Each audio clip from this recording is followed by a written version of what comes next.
ఏం చేస్తున్నావు? పని మీద ఊరు పోతా ఉండా. ఇప్పుడు ఏం చేస్తున్నావు? నేను చూస్తా ఉన్నా.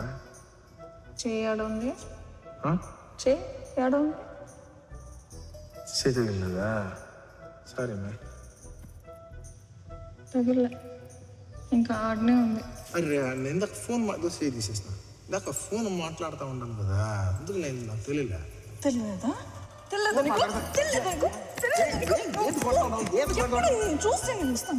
ఏంటి మాట్లాడుకో. సరే నేను పోతాను. పొద్దున పోతా, దుడ్డు తీసుకుంటా, నీ ముఖం చూసిపోతాను వచ్చింది. నేను ఎంత లవ్తో వచ్చింది తెలిసిన నేను అంత చేస్తే అవ్వరా ఇదే. ఏం సమయం? నువ్వే అనేసి నువ్వే వద్దు నువ్వు మళ్ళీ కోపం పట్టుకో స్వామి.